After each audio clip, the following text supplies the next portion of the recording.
Mulat ka na ba? Mulat ka na ba sa katotohanan o tuluyan kang naging bulag sa kasaysayan? Sa nakaraan, sa walang katarungan, sa pagdudurusa, sa pandaraya.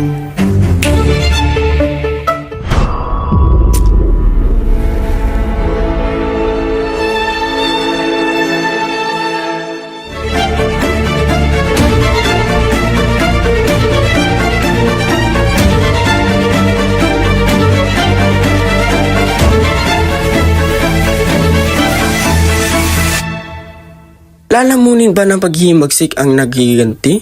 O mananaig pa ang katarungan sa harap na matinding kadiliman?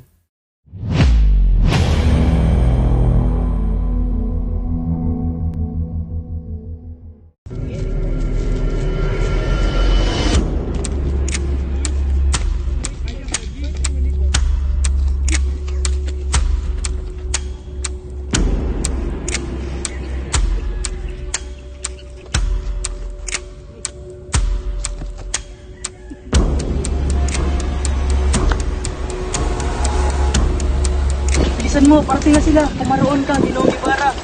Salamat, Elias. Ibarra!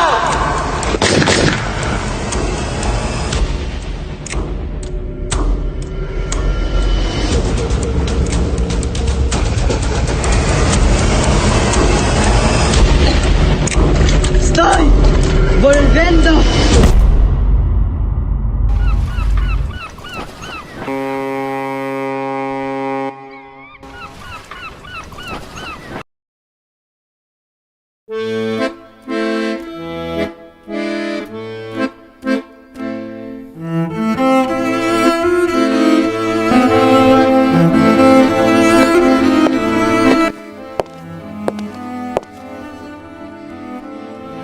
Buenos días, si todos ustedes. Ang bagal-bagal naman ang takbo nitong vapor. Ay nako, at yung nagdarakas ko, bangka, balsa, at mga inyong nagsisipaliko at nagsisilaba. Nakakasira ng kalikasan. Pasok na pala tayo sa lawa. Oo nga pala, Kapitan. Alam mo ba kung saan dako ng lawa napatay ang isang nagagalang Gibara, Nabara o Ibarra? Siya nga! Saan na ba rito, Kapitan? May naiwan kayang bakas ng tubig rito?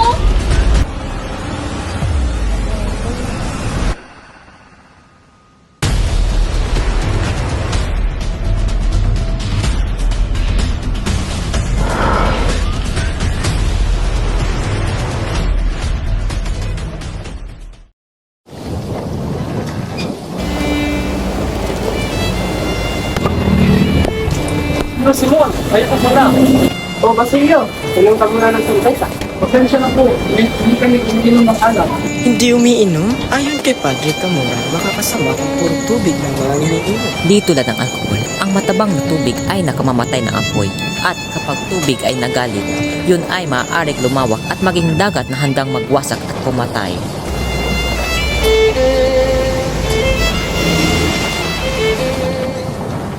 Nakakapangilabot ang taong yun. Alam mo kuya, nais ko ring mag-aaral sa Manila katulad mo. Pero hindi sapat ang kita ni tatay sa kanyang ani. Dahil ba kay Basilio? Siyempre naman, nais kong maging isang karapat-dapat na babae para sa kanya. Isa pa, maaari ko kayong tulungan ni ama at lolo. Umaga, mga anak. Magandang umaga rin, ama. Ama, may sulat na po ba galing kay Basilio? Ah, oo.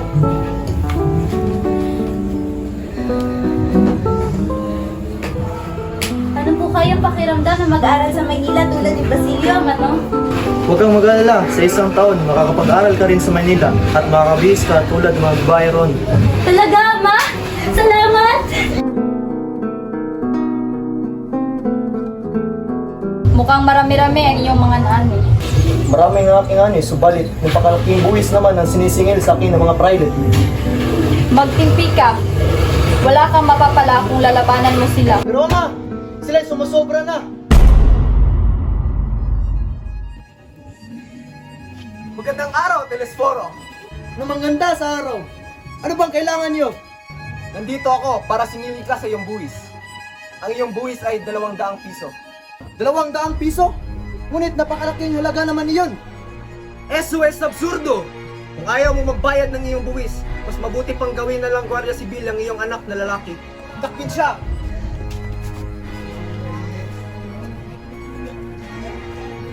Wag! Wag ang aking anak! Aba! Bitawan niyo siya! Huwag ka na makialam dito, tanda! Kingkong! Aba!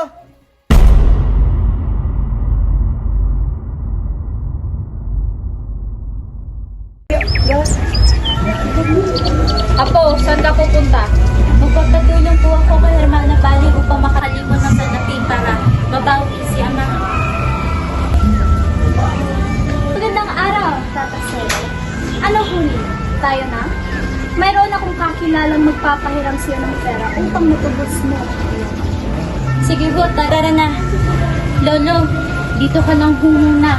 Siguradong sa pagbalik ko, meron na tayong salaping pangtubos kay Ama.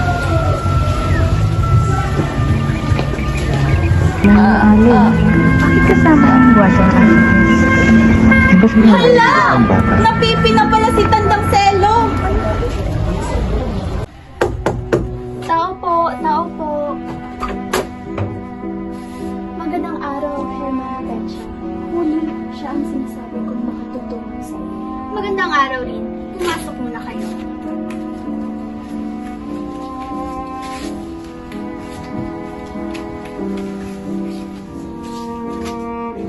At ano ang kailangan mo? Ako ho si Juliana, huli na lang ho.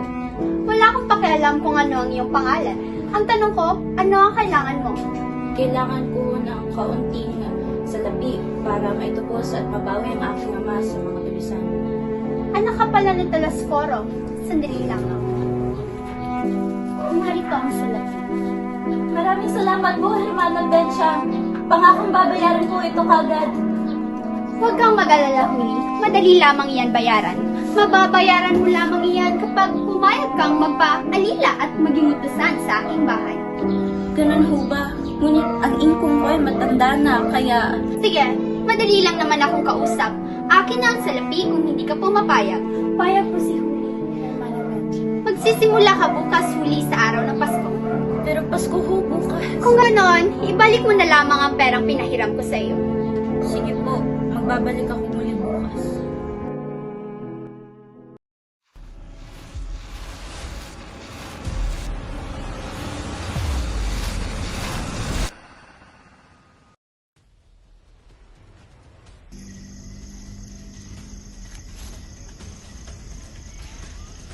Kamusta na ina? Matagal-tagal na rin po 13 taon na rin ang nakakaraan. Pero sariwa pa rin ang lahat dito sa isipan ko. Matagal na, pero ramdam na ramdam at naalala ko pa rin ang sakit na dulot ng nakaraan. Ginong Simon, pero anong ginagawa niya rito? Sino na riyan? Sumagot ka! Ari po ba bang tayo tutulong inyo? Ikaw? At alam mo na ang aking hing. At ayaw kong sagabay ka sa aking kali.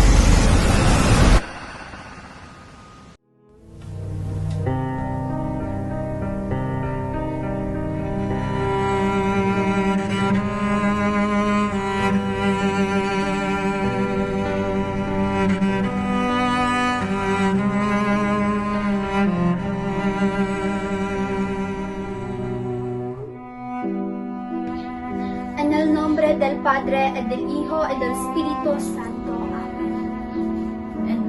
En el nombre del Padre y del Hijo y del Espíritu Santo. Amén. Ano ba naman yan, Huli? Di ba katanda? Hindi ka marunong. Pasensya na po. Pasensya? Hay nako, ulitin mo lang mabilis ang sasabihin ko. En el nombre del Padre, y del Hijo, y del Espíritu Santo. Amén. En el nombre del Padre y del Hijo y del Espíritu Santo. Amén. Ano ba yan? Nakakailang ulit na tayo, ha? Pasensya na po, Hermana. Hindi po kasi ito na ituro ng ama sa amin ng mga bata pa kami. Ayan! Kaya puro kamalasan dumarating sa inyong buhay ay dahil hindi kayo tinuruang magdasal! Mga kasalanan niyo pamilya! Mga wadlang pananalig sa Diyos! Mabuti na lamang at kinuha ng mga tulisan si Talas nang sa gayoy matuto kayo sa inyong kasalanan! Huwag man yun po ulit, hermana. Pangako mag-aaral na ako sa pagdarasal. Aba! Dapat lang! Mana, maaari ko po bang bisitahin ang aking ikong? Nakakaawa ko kasi siya mag-isa at walang kasama kahit sandaling oras lamang po. Tigil-tigilan mo nga ako dyan sa mga pasakali mo, Huli! Ang tangi mo lang gagawin ay mag-aral sa pagdarasal at paglingkuran ako. Maliwanag! Pero, hermana, ano po kasi... Hermana Penchang, may balita ako. Kaya aga-aga! Ano naman iyon? Si Basilio, luluwas siya ng Maynila upang tubusin si Huli. Ano? Talaga ho? Babalikan na ako ni Basilio? Tumayo ka dyan! Halika dito! Pero hermana, kasintahan ko si Basilio, kailangan namin magkita! Kukunin ka lang ng demonyong nagbabalaggang estudyante! Huli! Gusto kitang iligtas sa kasalanan! Buo na ang aking desisyon! Hindi ka maaaring makapagkita kay Basilio! Pero hermana!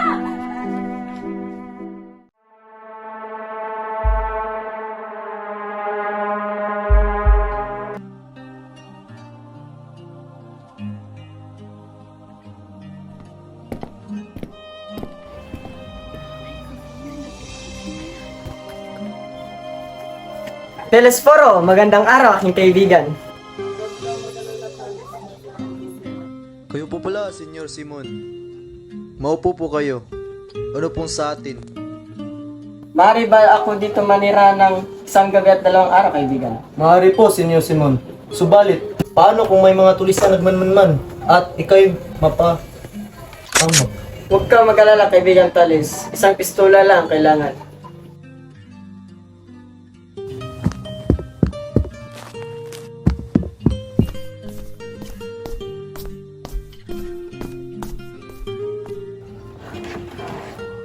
Mga brilyante! Nasaan po ang agos na binigay ni Basilio kay Huli? Pero napaka-importante yun para kay Huli, na daw ang pagmangari ni Maria Clara. Kay Maria Clara? Gusto ko itong bilhin ng 500 piso. Kung ako ang masusunod, hindi ko pagbibili ang lanta na yan. Itatago ko yan para maging relikharyo sapagkat ipinagpapalagay ng lahat na si Maria Clara ay mamamatay na santa. Iyan siguro ang dahilan ni Huli kung bakit ayaw niya ipagbili ang lanta na yan at piniling maging alila.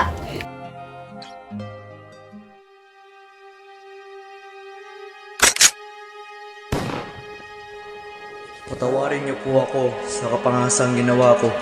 Ipinalit ko sa inyong revolver ang agnos na ninanais ninyo. Kailangan ko ang sandata sapagkat ako'y sasama sa mga tulisan. Pinapayuhan ko kayong mag-ingat pagbaba ninyo sa hagdan ng bahay ko. Makakasiguro kayong hindi na ninyo ako may tuturing na isang kaibigan, kundi isang kaway na dapat pangalagaan.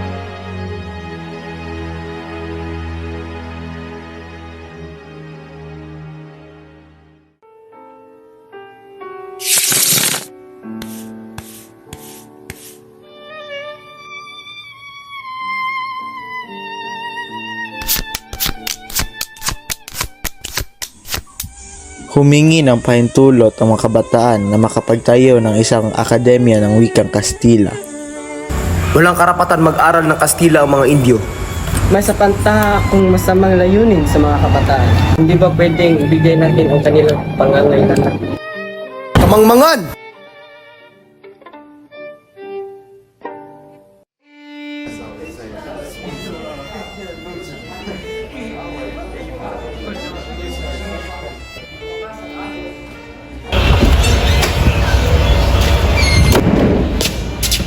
Ang lakas mo pumasok sa klase ko ha! Huli ka na nga, idadabog ka pa! Ano ang iyong pangalan? Placido po! Kasi daw penitente, 15 ulit ka na di pumapasok sa klase.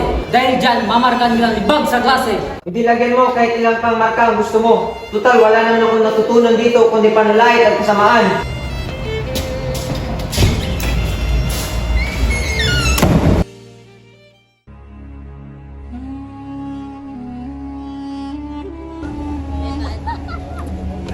Kapag naitatag ang paaralan, sigurado ako na tayong mga mag-aaral ay pupurihin ng mga pamahalaan at ang mga taong tumutol sa atin ay magsisisi. Ngunit paano naman napapayag si Don Custodio? Alam ko na! Si Pepay na mananayaw. Hindi. Sige nung basta na lang. Nasusubukan ko lumapit sa kanya. Mag-aral siya dati ng aking amayin at siyang tagapay ni Don Custodio. Maaaring sa ganitong paraan ay mapapayag natin siya. Mabuhay ang Akademya ng Wikang Kastila!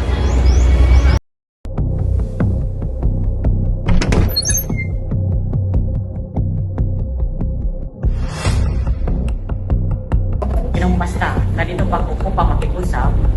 Ayaw ko makialam sa mga ganyang usapan. Masaya ng aking talagayan at mga alintalian. Kailangan kong magbigay. Hindi po namin hangata. Ilagay kayo sa kabipitan. Binata, isang tabi mo nilang mga hakbang bilog.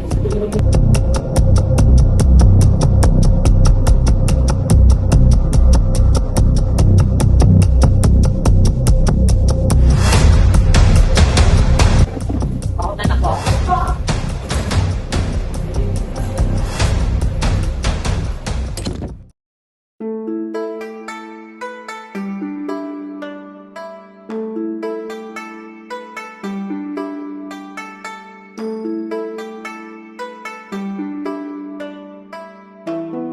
Nasaan ang 10,000 piso?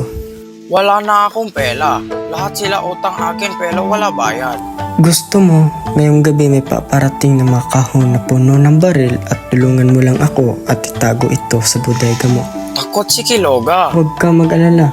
Sagot na kita. Sabihin mo sa amin kung sino ka. Verimo! Ako si Emutis. Ikaw ay demonyo, demonyo, demonyo. Huwag ako! Huwag ako!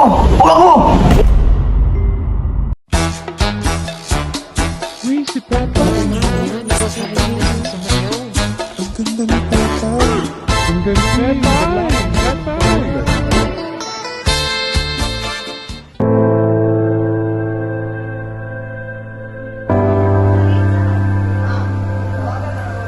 Senyor Simon, huli na kayo. Patay na si Maria Clara. Patay? Di maaari! Maria Clara!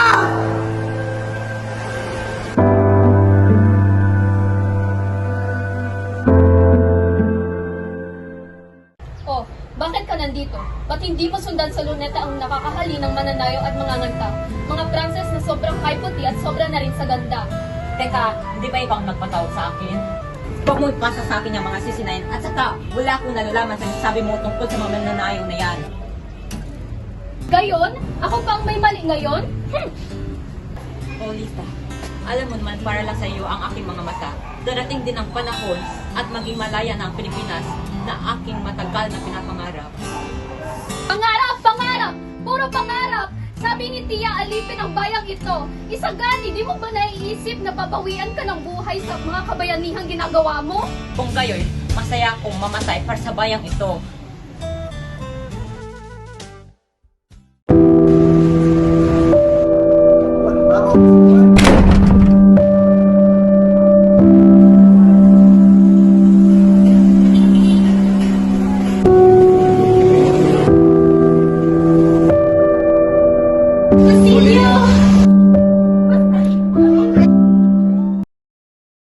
Ang paring iyon?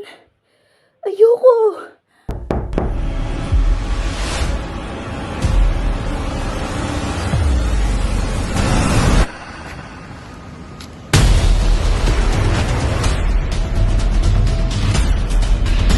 Padre Camora, maaari niyo ba akong tulungan?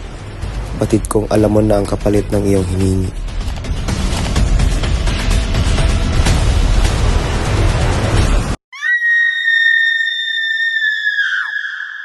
Saklolo!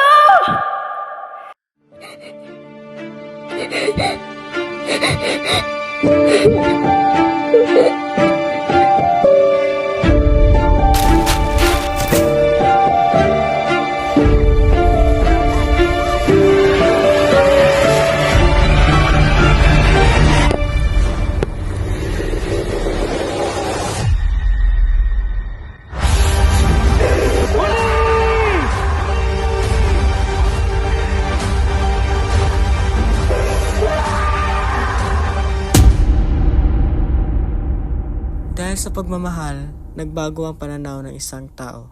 Ngayon, handa na ako. Handa na ako ipagtanggol ang bayan.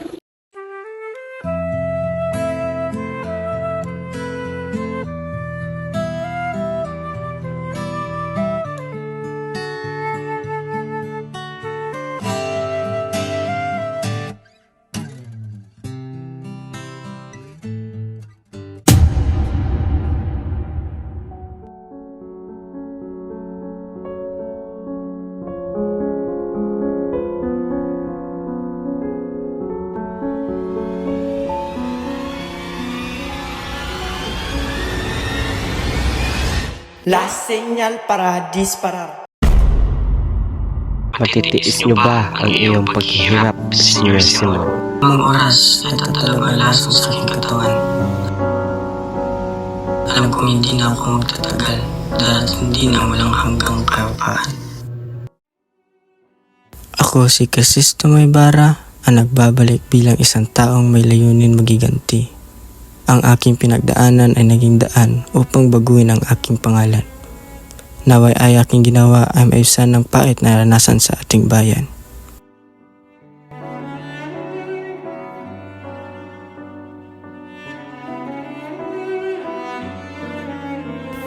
Ngunit, paumanhin, falle en mi misión. Diciendo adios, Simon.